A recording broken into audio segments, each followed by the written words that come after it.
everyone, welcome back to my YouTube channel. Thank you so much for clicking on today's video. As you probably knew from the title of the video already, today I'm going to talk about the books that I have finished in the month of April.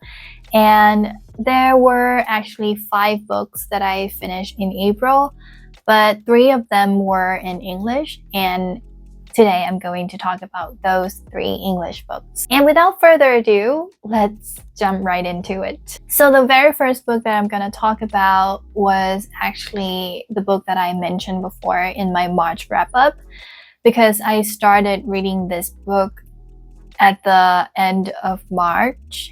I remembered I said I liked it back then.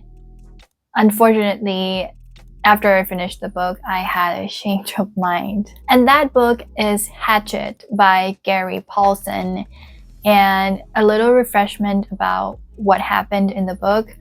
It was about a boy named Brian, and to be honest, I already forgot his name had I not had my reading journal over here. Yeah, it was about Brian, and he got stranded alone in the middle of nowhere during the plane flight to visit his dad. The pilot got a heart attack, and Brian had to try to land the plane himself, which is kind of cool and scary at the same time. But yeah, the landing was successful, but he landed in the wilderness and he had to try to survive. So along the way, you would read about how Brian tried to survive in that situation and how he tried to feed himself, how he tried to cure himself from the injury.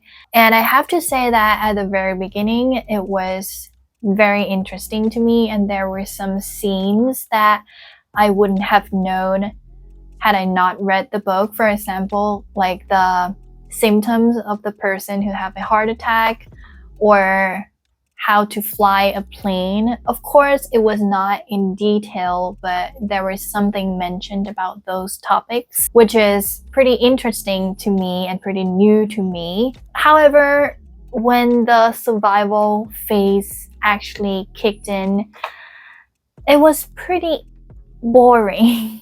Maybe because of the writing as well. I did mention about the writing before, and I remembered in that video I said I kind of knew why the writer chose to write this way, something like that, blah blah blah. But after I finished the book, I just thought that the repetitiveness was too much. It was too much that it threw me off the book almost completely. I almost couldn't finish the book.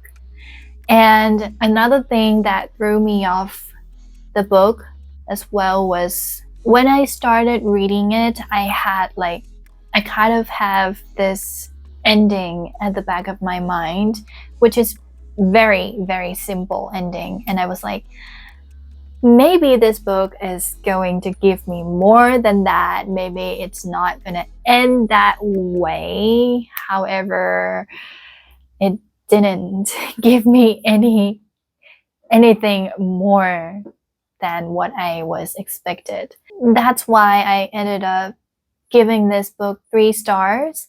However, I would still recommend this book to someone else, especially a younger reader, because I still think that this book is a very good beginning book for a younger reader who wants to read about something different, something like some topic that includes more about life, because there was a topic about divorce and stuff and family and something like that, and how to get through, not physically but also mentally.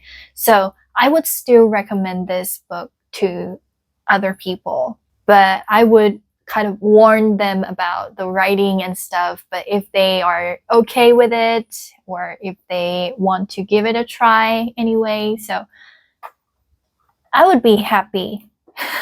I would be happy to see them read the book.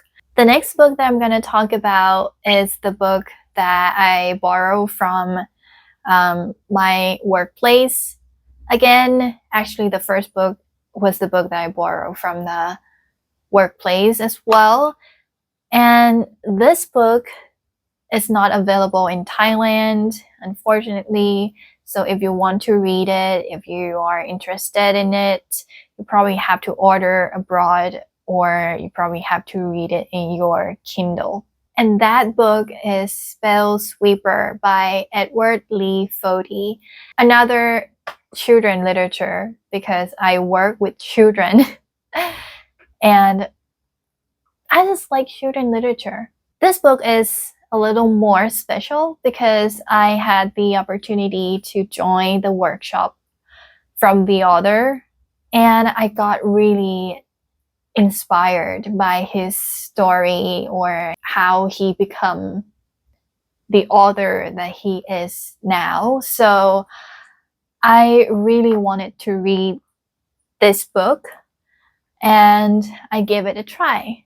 This book is heavily inspired by the Harry Potter series. So you would see a lot of magical stuff, wizard school or magic and magical animals, something like that. And the main character for the book is Kara, and she is a human with little bit of magic in her.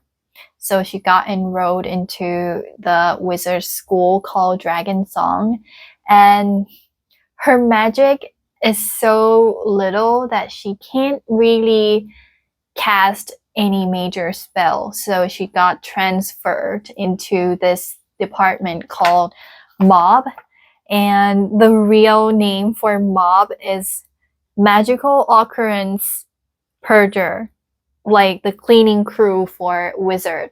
So whenever the real magic happened, like whenever the wizard used his or her magic, she would be the one who go and clean that up, like clean all the spell dust and stuff, because if you leave it there, it would be dangerous to the world, something like that.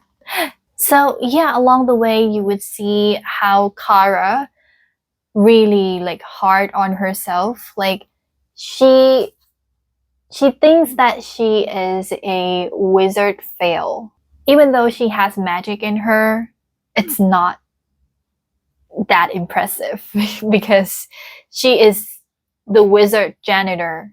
Literally, she has to go and clean up after the real wizard, and she is not really a wizard that she wishes to be. And yeah, along the way, you would see how she grew from that and how she becomes more and more understanding about herself, understand about her worth, which is really nice, which is really nice because whatever you do, maybe it's not going to be that big of a deal, the center of attention from everyone else, but it doesn't mean that you are not important or you are not good. You can be the best version of yourself. And yeah, I really enjoyed my time reading it, so I gave it 4 stars. It was not, the best of the best, but I just enjoy reading it. So here comes the last book, and I'm so excited to talk about this book because I really, really liked it. That book is And Then There Were None by Agatha Christie. A mystery thrillers, the book that I was looking for after Wuthering Heights. I have to say that this book was the very first book that makes me feel goosebumps along the way. And it's not even about ghost or anything like that. It's not even about supernatural. It's man-made for sure. But I felt scared. I felt nervous when I was reading this book because of the unknown in the book. Like, I was really, really invested in the book, in the story. I really wanted to know who did it. Agatha Christie really knows how to manipulate our thoughts and our way of thinking. She really makes me confused and wonder, like, what is happening here? Is it really spirit, or is it really human? Actually, I have a copy in my hand over here. I forgot to show you. And yeah, this book is pretty short. There are only 250 pages, so you can crush it in 1 or 2 days. My only warning about this book is don't, under any circumstances, don't turn to the last page. Don't, not even just like a little bit. That is my warning to you. That was it for today's video. Oh my goodness, it took me so long to film this video. I felt like my brain doesn't work. Maybe because of today's weather. It is so cloudy, and not sure if you can see it, but just gonna show you a little bit. You see? Can you see how cloudy, gloomy, sleepy the atmosphere is? And my brain it was just asleep almost all the time. So I tried my best to stay awake and push through the video. Anyways, thank you so much for sticking around. If you watch it until the end, my goodness, you're the best. And yeah, that's about it. I don't know what to say now. I don't even know how to end the video. Thank you so much for watching, and I will see you in my next video, I guess. Bye.